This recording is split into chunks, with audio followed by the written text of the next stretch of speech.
딸만 셋인 집 장녀입니다. 자라면서 자매가 있어 친구처럼 참 잘 지냈는데요. 부모님은 항상 아들 하나만 있었어도 이런 말씀을 종종 하셨어요.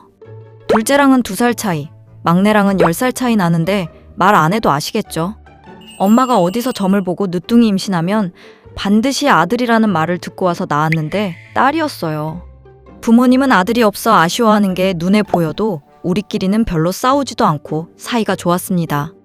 아빠는 술을 좋아하시는 편인데 술 마시고 들어오실 때마다 항상 어떻게 이것들은 고추 하나 달고 나오지를 못했냐고 맨날 신세한탄을 그리도 하셨습니다.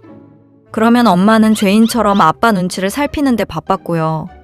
저희 보면서 친구들 다 있는 아들, 나만 없다며 딸 줄줄이 있어봐야 시집 보내면 그만인걸 어디 가서 아들이라도 하나 데려왔으면 좋겠다고 하소연하실 때도 있었는데 아빠의 그 소원은 제가 결혼하고 나서서 치유가 됐습니다. 제 남편이 결혼 인사 와서 이제 저를 아들처럼 생각하시라는 말을 했는데 그게 아빠한테는 이거다 싶으셨던 것 같아요. 아빠는 제가 결혼한 다음부터 아들 하나 생겨서 좋다고 매일 제 남편을 불러 남들이 아들과 한다는 것들 다 하길 원하셨습니다. 사우나, 낚시, 등산, 그리고 제일 중요한 같이 술 마시기요. 남편이 결혼하고 나서 처음에는 아빠가 하자는 대로 잘 따라다니며 아들 노릇을 잘했습니다. 제가 아빠가 불편하면 너무 하자는 대로 할 필요 없다 해도 자기가 좋아서 그러는 거라면 괜찮다 그랬어요. 근데 시간이 흐르고 이제 결혼 2년 차, 남편도 아빠에게 많이 지친 것 같습니다. 일단 기본적으로 주말마다 부릅니다. 어디 좋은 포인트를 알아놨다면서 낚시를 가자 하는데 남편은 결혼 전 낚시 한 번도 안 해봤던 사람입니다. 아빠 따라다니면서 하나씩 배우고 그러는 건데 그런 사람이 낚시가 재밌을 리가 있겠나요? 그냥 가자니까 따라가는 거죠. 새벽같이 가서 낚시하고 술 한잔 마시고 늦게 돌아옵니다. 그리고 아침이 되면 또 전화합니다. 해장 겸 땀 빼러 사우나 가자고요. 그럼 또 일어나 같이 사우나를 갑니다. 하고 나면 밥 먹으면서 반주 한 잔. 주말을 이렇게 보내고 주중에도 누가 한우를 보내줬다, 전복을 보내줬다 이러시면서 집에 와라 해서 가면 또 술 한잔 하는 거죠. 남편은 금요일이 제일 싫다고 할 정도가 됐습니다. 금요일 저녁부터 주말에 아빠가 어디 가자고 전화하니까요. 제가 아빠에게도 얘기했습니다. 주말에 그만 좀 부르라고요. 평일 일하고 주말 쉬는 거. 아빠랑 시간 보내면 저 사람은 언제 쉬냐고 했더니 자기가 일 시키는 것도 아니고 좋은데 가서 바람 쐬고 맛있는 거 먹고 하는 게 쉬는 거지 뭐가 문제냐고 합니다. 그거야 아빠나 그렇겠죠. 사위 입장에서 장인과 함께 어딜 가는 게 쉬는 게 되겠어요? 남편이 지난 여름 회사 일 때문에 휴가도 없이 일했습니다. 물론 주말에도 회사에 가야 하는 날이 많았고요. 아빠가 남편 여름 휴가 언제냐고 성하길래 회사에 일이 많아 휴가를 못 잡을 것 같다고 하니까 화를 내셨습니다. 무슨 회사가 휴가도 없냐고 제가 자기랑 어디 못 가게 하려고 거짓말하는 거 아니냐고 하면서 저보고 딸이라는 게 못됐다고 전화를 끊어버리시길래 그냥 그러거나 말거나 하고 말았습니다. 근데 남편한테 연락해서 회사에서 휴가를 안 주는 거 너무한 거라고 노동청 신고감이라면서 난리를 치셨나 봅니다. 남편은 겨우 하루 정도 휴가를 내서 아빠와 시간을 보내기로 했습니다. 분명 처음부터 하루라고 말했는데 아빠 마음대로 2박 일정을 잡아놔서 남편이 그거 수습하느라 애를 먹었습니다.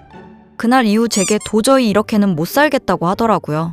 장인어른이 나를 아들처럼 생각해 주시는 건 고마운데 이건 좀 너무하다는 생각 안 들어?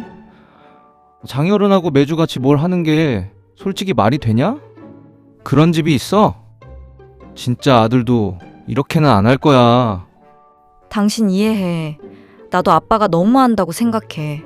내가 그만 좀 하라고 얘기해봤는데 내가 당신하고 아빠 사이에서 이간질한다고 생각하면서 화를 내. 진짜 미치겠어. 그럼 내가 아버님께 얘기를 좀 해볼게. 화를 내셔도 나한테 내셔야 맞지. 남편은 이제 아빠와 매주 보는 건 더 이상 못하겠다 싶었나 봅니다. 남편이 아빠에게 뭐라 하든 전 신경 안 쓰기로 했습니다. 제가 나서봤자 아빠가 제 말을 듣지도 않으시니까요. 주말이 되고 또 어김없이 남편에게 연락이 왔습니다. 차로 3시간 거리 지역에서 축제를 한다며 거기 가서 한 잔 먹고 하루 놀다 오자고요. 남편이 좀 어렵겠다고 본가에 가야 한다고 하더라고요. 아빠는 사돈댁에 무슨 일이 있냐고 물으셨는데 남편이 하도 안 찾아뵈서 안부차 가본다고 하더라고요. 아빠는 알았다 하시면서 전화를 끊었고요. 남편이 주말에 본가에 좀 갈 거라고 하기에 전 알았다고 했습니다. 사실 매주 남편이 아빠랑 시간을 보내고 시댁에는 명절 때나 생신 외에 잘 찾아뵙지도 못했거든요. 주말에 남편하고 시댁에 가서 밥도 먹고 이런저런 얘기하면서 쉬고 있는데 아빠한테 전화가 왔습니다. 언제 올 거냐고요. 남편이 자고 내일 간다고 말했더니 또 삐지셨는지 알았다 하고는 끊어버리더라고요. 그리고 그 다음 주에도 시댁에 갔습니다. 남편이 그러자고 해서요. 그렇게 한 달을 주말마다 시댁에 갔습니다. 아빠가 주말에 우리 집에 오겠다 하시기에 이번 주 시댁에 간다고 했습니다. 무슨 시댁에 또 가느냐며 남편 바꾸라 그러시대요. 왜 매주 우리 딸을 끌고 시댁에 가느냐고, 무슨 시집살이 시키냐고 갑자기 제 편을 들어주는 말을 하더라고요. 매주 시댁에 가는 게 정상이냐고, 우리 딸 시집살이 하라고 결혼시킨 거 아니라면서요. 노발대발하는 아빠 말을 듣고 있던 남편이 그러더라고요. 저희 부모님이 자꾸 주말에 오라고 하셔서 갔는데 제가 생각이 짧았던 것 같습니다. 아버님 말씀대로 영미가 시댁이 불편할 거라는 생각을 못했네요.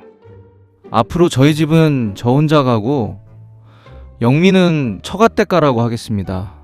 주말에 저 혼자 갔더니 남편 앞에서 그렇게 제 편을 들며 시집살이 시키지 말라고 했던 아빠가 저 혼자 온 거 보고는 별로 반기지도 않으십니다. 그러면서 다음 달쯤 하루만 남편하고 낚시 갈까 하는데 시간 되는지 물어보고 알려달라 하시더라고요. 남편의 얘기가 어느 정도 먹힌 것 같은 느낌? 당분간 남편은 아빠에게서 해방될 것 같아요. 이제야 좀 장인어른과 사위 같은 관계가 되는 것 같네요.